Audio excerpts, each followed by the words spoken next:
Hi పిల్లలు, ఇవాళ మన కథ పేరు చీమ చిలక పాయసం. ఈ కథలో ఒక అంశము పదే పదే వస్తూ ఉంటుంది. అక్కడ మీరు కూడా నాతో పాటు చెప్తూ ఉండండి, సరేనా? భలే ఫన్నీగా ఉండబోతుంది. మరి కథలోకి వెళ్ళిపోదామా? అనగనగా ఒక అడవిలో చీమ ఇంకా చిలక స్నేహంగా ఉండేవి. అవి రెండు రోజు అడవంతా తిరుగుతూ సంతోషంగా గడుపుతుండేవి. అయితే ఒకసారి చీమకి చిలకకి పాయసం చేసుకోవాలి అనిపించింది. చీమ చిలక రెండు సరుకులు తెచ్చుకుని కట్టెపుల్లలు వెలిగించుకొని పాయసం చేయడం మొదలుపెట్టాయి. నిప్పు సరిగా రావట్లేదని గొట్టంతో ఊదుతూ ఉండగా చీమ మీద ఒక నిప్పు రవ్వ పడి చీమ కాస్త చచ్చిపోయింది. అది చూసిన చిలక చీమని కదుపుతూ ఏడవడం వల్ల చిలక ముక్కు కాస్త నల్లగా మారిపోయింది. అది ఏడుస్తూ ఒక చెట్టు మీదకి చేరింది. అటుగా వెళుతున్న నెమలి చిలకని చూసి, ఏంటి చిలక ఏడుస్తున్నావు? అదేంటి నీ ముక్కు నల్లగా మారిపోయింది అంటూ హహహహా అంటూ నవ్వడం మొదలుపెట్టింది. అది చూసిన చిలకకి చాలా కోపం వచ్చి, నేను చీమ పాయసం చేసుకుందాం అనుకుంటే నిప్పురవ్వ వచ్చి చీమ మీద పడి చీమ చచ్చిపోతే అది చూసి నేను ఏడుస్తుంటే నువ్వు నన్ను చూసి నవ్వుతావా? అయితే నీ కాలు వంకరైపోతుంది అని చెప్పి చిలక ఎగిరిపోయింది. నెమలి కాలు కాస్త వంకరైపోయింది. అది బాధతో దిగులుతో అడవిలో తిరుగుతూ ఉండగా ఒక ఏనుగు వచ్చి, ఏంటి నెమలి, నిన్నటిదాకా బాగానే ఉన్నావుగా, ఇవాళ ఏమైంది, కాలు వంకరైపోయింది అని హూ హూ హూ హూ అని నవ్వడం మొదలుపెట్టింది. అది చూసిన నెమలికి చాలా కోపం వచ్చింది. చీమ చిలక పాయసం చేసుకుందాం అనుకుంటే నిప్పురవ్వ వచ్చి చీమ మీద పడి చీమ కాస్త చచ్చిపోతే చిలక ఏడుస్తుంటే దాన్ని చూసి నేను నవ్వితే అది నా కాలు వంకరైపోవాలని చెప్పిస్తే నా కాలు వంకరైపోతే నువ్వు నన్ను చూసి నవ్వుతావా? అయితే నీ తొండం కాస్త ఊడి కింద పడుతుంది పో అని చెప్పి నెమలి వెళ్ళిపోతుంది. ఏనుగు తొండం కాస్త ఊడి కింద పడుతుంది. ఇక ఏనుగు దిగులుతో అడవిలో వెళ్తూ ఉండగా ఒక ఒంటె బావ కనిపిస్తాడు. ఒంటె బావ వచ్చి, ఏనుగు మామ నీ తొండం కాస్త ఏమైపోయింది? ఊడి కింద పడిపోయిందా?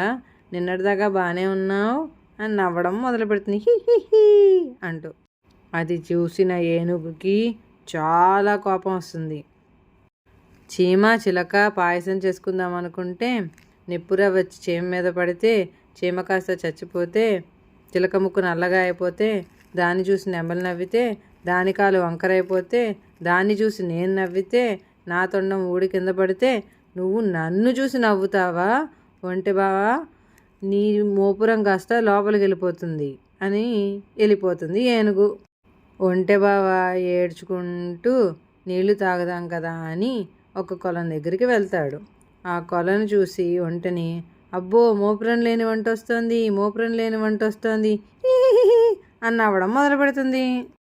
చీమ చిలక పాయసం చేసుకుందాం అనుకుంటే చీమ మీద నిప్పురవ్వ పడి చనిపోతే చిలక ముక్కు నల్లగా అయిపోతే నెమలికాలు వంకరైపోతే ఏనుగు తొండం ఊడి కింద పడిపోతే దాన్ని చూసి నేను నవ్వితే నా మోపురం లోపలికి వెళ్ళిపోతే నన్ను చూసి నువ్వు నవ్వుతావా? అయితే నీ నీరు మొత్తం ఒక చిన్న గుంటలోకి వెళ్ళిపోతుంది అని చెప్పి వెళ్ళిపోతుంది ఒంటె. నీళ్ళు కాస్త గుంటలోకి వెళ్ళిపోతాయి. ఈ లోపల అక్కడ పక్కనున్న ఊరిలో రాజుగారి కోడళ్ళిద్దరూ బిందెలు పట్టుకొని కబుర్లు చెప్పుకుంటూ ఈ కొలం దగ్గరికి వస్తారు. కొలంలో నీరేమైనాయి అని అడుగుతుంది ఒకటి. రెండోది, ఏమో అర్థం కావట్లేదు అని చెప్తుంది. ఇదిగో ఈ పక్కనే గుంటలోకి వెళ్ళిపోయినాయా ఏంటి నీళ్ళు అని చెప్పని, అరే అంత పెద్ద కొలంలో నీరు ఇంత చిన్న గుంటలోకి ఎలా వచ్చేసాయి అబ్బా అంటూ హహహహహ నవ్వడం మొదలు పెడతారు.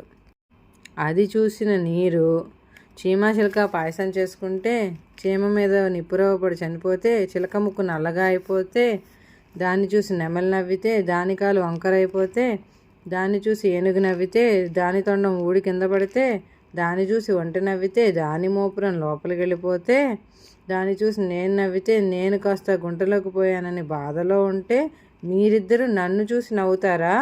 అయితే మీ నడుములకి బిందులు అతుక్కుపోతాయి పొండి అని చెప్తుంది. అప్పటికి ఇక కోడళ్ళకి బిందెలు కాస్త అతుక్కుపోతాయి.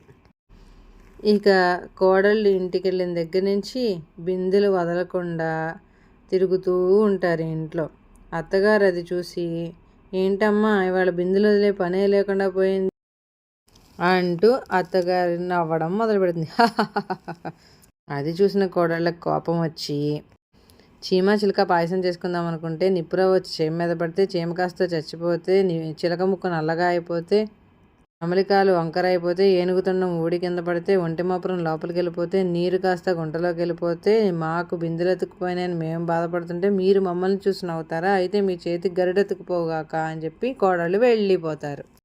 సరే అని చేసేది లేక అత్తగారు అలా వంట చేసుకుంటూ ఉంటే కొడుకులు వచ్చి పీటలు తెచ్చుకుని కూర్చుని, అమ్మ భోజనం పెట్టు అంటారు. సరే ఆవిడ వాళ్ళకి వడ్డిస్తూ ఉంటుంది. గరిటె మాత్రం ఎంతసేపటికి వదిలిపెట్టట్లేదు. ఏమైందిరా అమ్మకి అనుకుంటూ ఇద్దరు, అమ్మ ఏంటి గరిటె వాళ్ళు అంటించుకుని తిరుగుతున్నావా ఏంటి అని నవ్వడం మొదలు పెడతారు. ఇక వాళ్ళ అమ్మకి పట్టరా అని కోపం వచ్చేస్తుంది. చీమ చిలక పాయసం చేసుకుందాం అనుకుంటే నిప్పురవ్వ వచ్చి చీమ మీద పడితే చీమ కాస్త చచ్చిపోతే, చిలక ముక్కు నల్లగా అయిపోతే, నెమలి కాలు వంకరైపోతే, ఏనుగు తొండం ఊడి కింద పడిపోతే, ఒంటె మోపురం లోపలికి వెళ్ళిపోతే, నీరు కాస్త గుంటలోకి వెళ్ళిపోతే, కోడళ్ళకి బిందులు అతుక్కుపోతే, దాన్ని చూసి నేను నవ్వానని వాళ్ళు బాధపడి నాకు గరిడెత్తుకుపోవాలని శాపం పెడితే, నేను బాధపడుతుంటే మీరు నన్ను చూసి నవ్వుతారట్రా, అయితే మీకు పీటలు అతుక్కుపోవుగాక అని చెప్పి అత్తగారు కాస్త వెళ్ళిపోతుంది. కొడుకులు కుయ్యో మరో అంటూ బాధతో ఇక వెళ్తారు అలా పీటలు అతికించుకుని. ఈ విషయం రాజదర్బార్లో ఉన్నటువంటి రాజుగారికి తెలిసిపోతుంది. సరే అయితే మా యొక్క కుటుంబం మొత్తం అందరినీ పిలవండి, అసలు ఏం జరిగిందో కనుక్కుందాం అని చెప్పి రాజుగారు ఆజ్ఞాపిస్తారు. ఏమైంది, గరిట తెచ్చుకుని తిరుగుతున్నావు, కోడళ్ళు ఏంటి బిందెలు ఇలా అతుక్కుపోయినాయి, కొడుకులు ఏంటి పీటలు ఇలా అతుక్కుపోయినాయి, అసలు ఏం జరిగింది, ఏం జరుగుతుంది చెప్పండి అంటాడు రాజుగారు నవ్వుతూ. ఆ నవ్వు చూసిన భార్యకి చాలా కోపం వచ్చేస్తుంది. చీమ చిలక పాయసం చేసుకుందాం అనుకుంటే నిప్పురవ్వ వచ్చి చీమ మీద పడి చీమ చచ్చిపోతే, చిలక ముక్క నల్లగా అయిపోతే, నెమలికాలు వంకర అయిపోతే, ఏనుగు తొండం లోపలికి వెళ్ళిపోతే, ఒంటె మూపురం లోపలికి వెళ్ళిపోతే, నీళ్లు కాస్త గుంటలోకి వెళ్ళిపోతే, కోడళ్ళకి బిందులు ఎత్తుకుపోతే, నాకు గరిటెత్తుకుపోతే, కొడుకులకి పీటలు ఎత్తుకుపోతే మీరు మమ్మల్ని చూసి నవ్వుతారా? అయితే మీకు సింహాసనం అతుక్కుపోతుంది అని రాణి కాస్త వెళ్ళిపోతుంది. రాజుగారికి సింహాసనం అతుక్కుపోయిందనే విషయం ఊరు మొత్తం తెలిసిపోతుంది. అయితే ఒక అతను కావిడి బద్ద భుజాన వేసుకుని 2 బిందెలతో నీళ్లు వేసుకుని చిన్నగా అటుగా నడుస్తూ రాజుగారికి ఎలా సింహాసనం అతుక్కుందో చూద్దామని చిన్నగా తొంగి చూస్తూ ఉంటాడు. ఈ లోపల రాజుగారికి కోపం వచ్చి, ఒరేయ్ చీమా అంటూ మొదలు పెట్టగానే అతడు కాస్త కావిడి బద్ద ధడేల్మని వదిలేస్తాడు. అంతే, రాజుగారికి సింహాసనం ఓడిపోతుంది, కొడుకులకి పీటలు ఊడిపోతాయి, అత్తగారికి గరిట ఊడిపోతుంది, కోడళ్ళకి బిందులు ఊడిపోతాయి, కొలంలో నీళ్ళు వచ్చేస్తాయి, ఒంటెకి మోపురం వచ్చేస్తుంది, ఏనుగుకి తొండం వచ్చేస్తుంది, నెమలికి కాలు వచ్చేస్తుంది, చిలక ముక్కు ఎర్రగా మారిపోతుంది, చీమ కాస్త బతికొస్తుంది. ఇంకా చీమ చిలక 2 పాయసం చేసుకుని సంతోషంగా బతుకుతాయి. ఈ కథలోని నీతి, ఒక కష్టమైనటువంటి విషయాన్ని మనం వరుస క్రమంలో గుర్తుపెట్టుకుంటే అది మనకి ఎప్పటికీ గుర్తుండిపోతుంది. దీనివల్ల మన మెదడు కూడా చాలా చురుగ్గా పనిచేస్తుంది. బాయ్ పిల్లలు.